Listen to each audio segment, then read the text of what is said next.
What's good? It's Woog. I just wanted to talk a moment about the instant classic that is Leigh Wood versus Michael Conlan. What can you say about this showdown other than wow? So I actually thought Michael Conlan was going to most likely pull this out via close decision and therefore become the new regular WBA featherweight champion. And, I didn't look at like Zhu Khan. Zhu Khan is the fighter that Leigh Wood fought in his last fight to earn that WBA regular belt. I didn't see Zhu Khan as being like a credible champion. Like to me, technically every belt holder is a champion, right? But I don't look at all champions or belt holders as being equal. I didn't see Zhu Khan's path to the title as being like a credible one, and Leigh Wood beat Zhu Khan via late stoppage. He was winning the fight up until the stoppage, but Zhu Khan was a very upright fighter who kept a high guard. Nothing like the style that I thought Michael Conlan was bringing to Leigh Wood, where Conlan kind of keeps a low crouch, wide stance, and is elusive, more elusive at least, with his head movement and his ring navigation. He moves around a lot, and I thought that it was going to be a little difficult for Leigh Wood to catch up with that style. Well, the story of Michael Conlan was already well known. He was a two-time Olympian. He earned a bronze in like the flyweight division of the Olympics in 2012, revisited the Olympics in 2016. He did not medal because he lost a close, controversial decision to Vladimir Nikitin. And, Michael Conlan has beaten Nikitin in the pros since that, Olympic loss where, Conlan was flipping off the judges after that decision. But here we were. This was Michael Conlan's chance at earning a belt on the professional level. And even though Leigh Wood was the title holder, Michael Conlan was the favorite here because he was seen to be the person with the greater pedigree. It just so happened Leigh Wood, who's lost to Jazza Dickens, was in this title fight against, again, I would say lesser champion Zhu Khan. Leigh Wood stopped Zhu Khan, and now he's about to fight Michael Conlan. Michael Conlan at the end of the first round drops Leigh Wood, like knocks him flat on his back, and it was one of those, you invest to the body early, then you look down, shoot high, caught him super cleanly, and I was thinking, damn, is he about to stop Leigh Wood in the early rounds here? Well, after that first round where, the knockout occurred towards the end of the round, Leigh Wood battled back to where they were basically trading rounds, not like 1 to 1 to 1 to 1, but like after the next like 4 rounds, you could say that they split, 2 to 2.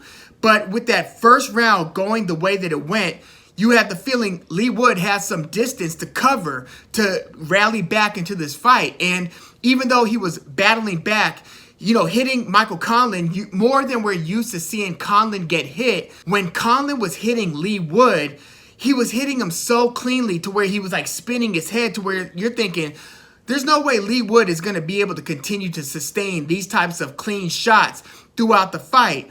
And it looked like it took Leigh Wood a few rounds to really get his legs back under him.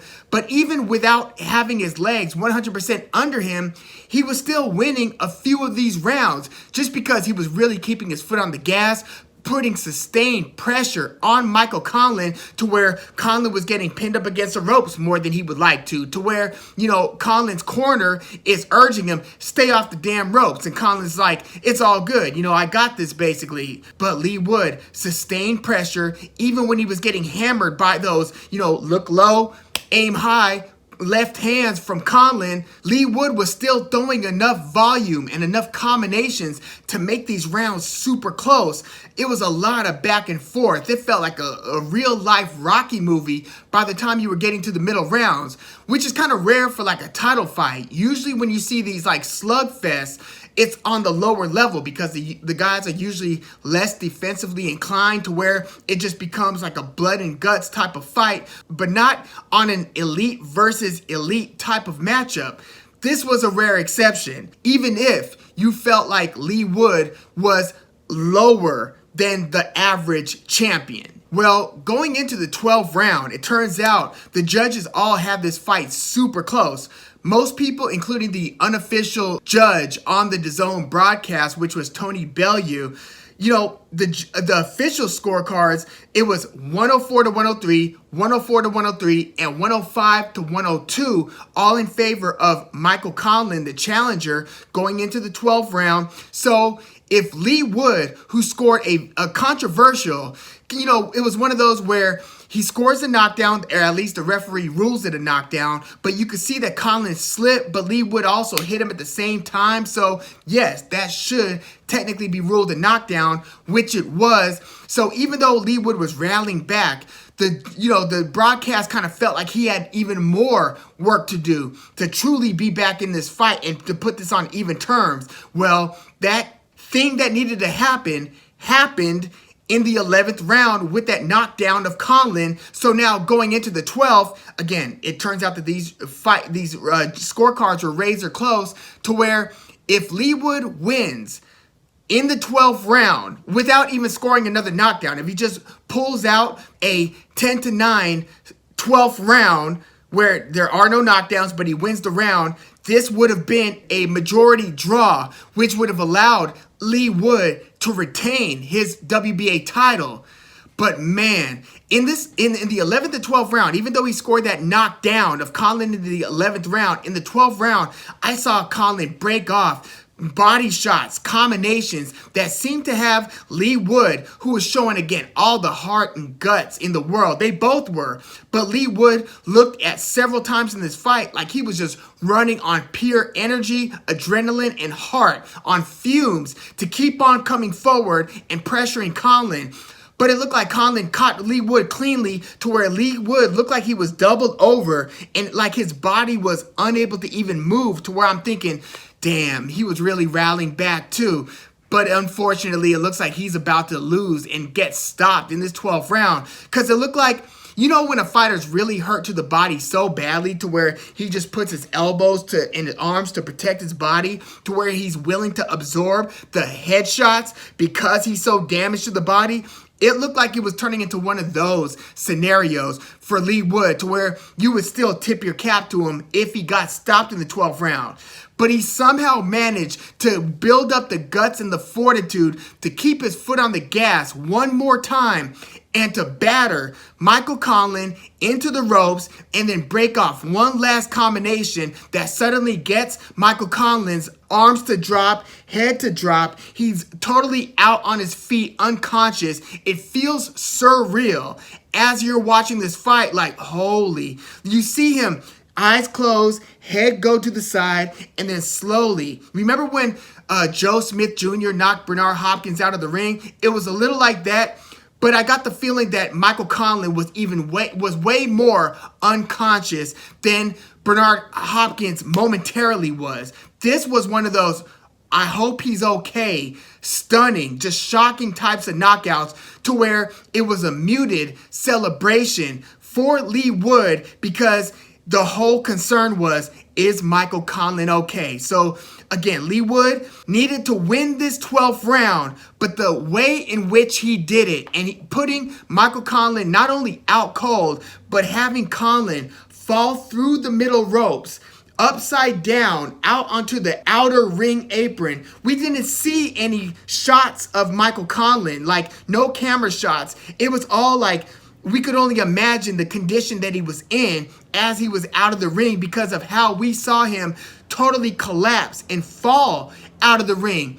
This was about as dramatic as it gets, especially for a title fight. This was incredible, especially when you couple the knockout nature of the stoppage win for Leigh Wood. You couple that with the way that the first round ended, where again, Leigh Wood was totally flattened by that totally clean left hand over the top that Michael Conlan threw. You juxtapose all those with those middle rounds, basically rounds 2 through 11, where it was basically nonstop action, where there were so many swing rounds, where you could say, well, Michael Conlan, even though Leigh Wood is pressuring him, Michael Conlan appears to be landing the cleaner shots, so maybe he edged this round, or maybe Leigh Wood did enough to edge this other round.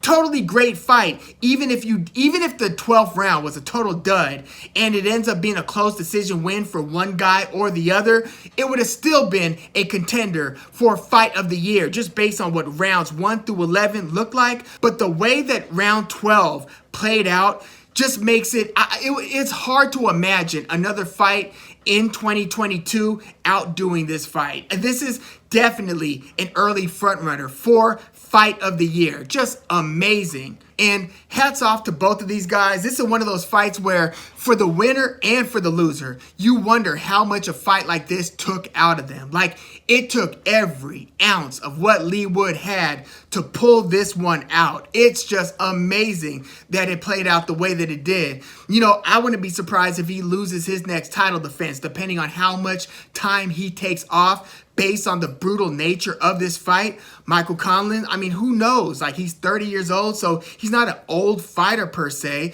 but where do you go from here? How much do you have left after a scary knockout loss like that? You know, going into this fight, I wouldn't have put Leigh Wood above like Emmanuel Navarrete.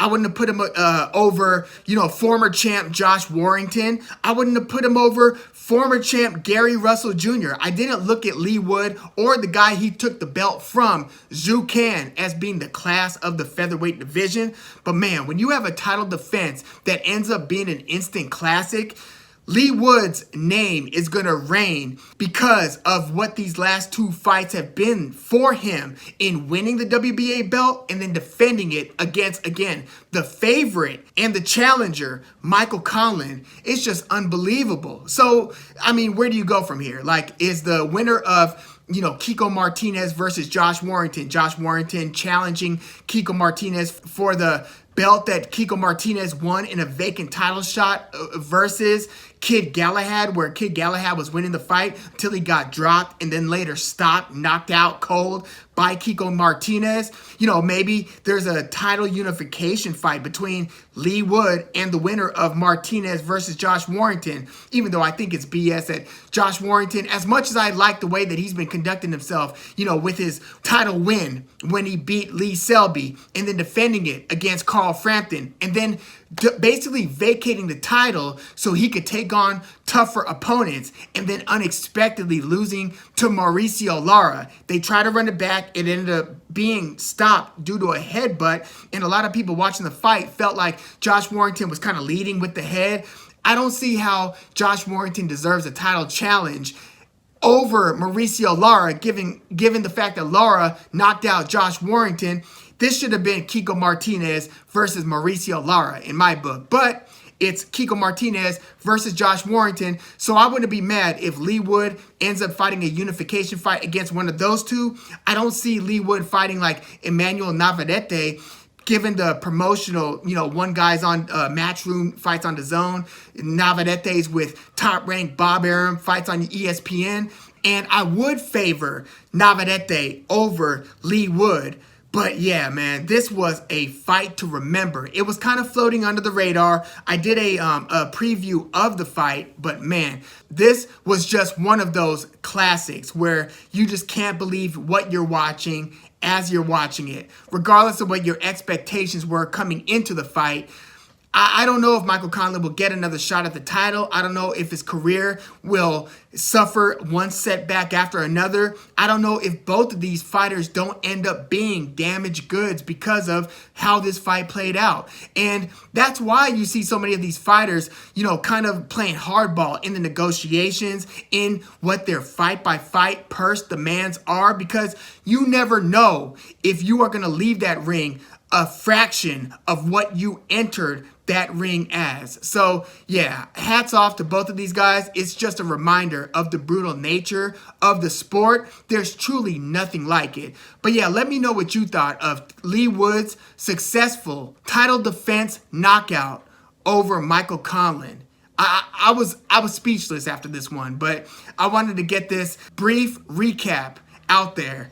But man, Leigh Wood versus Michael Conlan, that was something else. Like, I'm watching the fight thinking, Michael Conlan is probably going to pull out this decision win because he seems to be the slightly better boxer, but damn, Leigh Wood is really giving it everything he's got, even though he was clearly rocked time and time again. I think both of these guys were rocked several times in this fight just because of the rock'em sock'em robot nature of this battle. But yeah, please let me know what you think in the comments. Like the video, subscribe to the channel if you are into the fight talk. I'm Woog. Thanks for tuning in.